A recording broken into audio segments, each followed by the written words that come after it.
কয়টা রাজনৈতিক সংগঠন আছে যেখানে নারী সভাপতি বা সাধারণ সম্পাদক আছে? নারীদের প্রতি যে বৈষম্য করা হচ্ছে, এটা তো 54 বছর পরেও কিন্তু আমরা একই আলোচনা করছি। বরঞ্চ আমরা 60-এর দশকে নারীদের আধিক্য দেখেছি রাজনীতিতে, ছাত্র রাজনীতি থেকে শুরু করে বিভিন্ন প্রতিনিধি নির্বাচনে। সেই জায়গাটা কিন্তু আমরা অনেক মিস করে ফেলেছি। সুতরাং আমি প্রথম বলবো, আমাদের কলেজ এবং বিশ্ববিদ্যালয়ের নির্বাচনগুলো ফিরে আসুক এবং সেখানে আমাদের মেয়েরা, ছাত্রীরা অংশগ্রহণ করে, সেখান থেকে নেতৃত্বটা বেরিয়ে আসবে।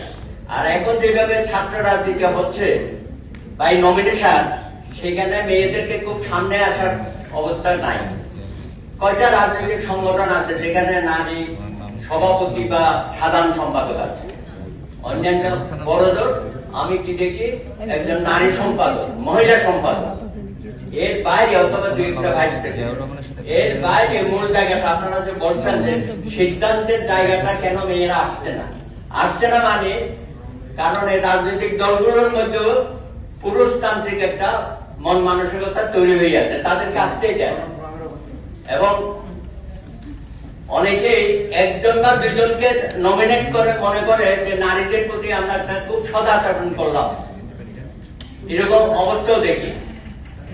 এখন বিষয়টা হচ্ছে বৈষম্যহীন বা বৈষম্য বিরোধী আন্দোলনের মধ্যে দিয়ে বর্তমান যে বাংলাদেশ আমরা পেয়েছি, সেখানে তো এগুলো নিয়ে খুব বেশি আলোচনার কিছু নাই। এটা সমান অধিকার, আমাদের সাংবিধানিক ভাবে যদি নারীদের সমান অধিকার থাকে, তো সমান অধিকার তো তাদের দিতে হবে। এখানে 100-200 হিসাব কেন? যদি 300 হয় 150 যাবে, 400 হলে 200 যাবে, তাহলে না সমান অধিকারের প্রশ্ন আসবে। এবং সব জায়গায় আপনি মন্ত্রী পরিষদ যখন গঠন হবে, সেখানেও আপনি সমান সমান দেন, বা বিভিন্ন রাষ্ট্রীয় বিভিন্ন পদ পদবিতে সেখানেও দিতে হবে। আপনি মানবাধিকার কমিশন দুদক থেকে শুরু করে দেখেন, এখানে নারী নেতৃত্ব কোথায়? পাবলিক সার্ভিস কমিশনে 11 জন আছে হয়তো। আমাদের বিচার বিভাগে দেখেন কয়জন নারী বিচারক আছে, এবং তাদেরকে খুব বেশি উপরেও উঠতে দেয় না। প্রধান বিচারপতি আদৌ বাংলাদেশে কোনোদিন আমরা পাবো কিনা সেই অবস্থা কিন্তু আমরা সৃষ্টি করতে পারি নাই। সুতরাং আজকে রাজনৈতিক ক্ষমতায়নের প্রশ্ন যখন আসবে, তা আমি তো মনে করি রাজনৈতিক দলগুলোকে সিদ্ধান্ত নিতে হবে যে তার নেতা কর্মী যারা আছে রাজনৈতিক মেয়েরা, তাদেরকে আমরা সঠিকভাবে মূল্যায়ন করবো কিনা এবং সঠিকভাবে তাদেরকে পদায়ন করবো কিনা। সেই জায়গায় আগামী নির্বাচন তো ফেব্রুয়ারি মাসের দিকে হবে, আমাদের হাতে কিন্তু সময় কম।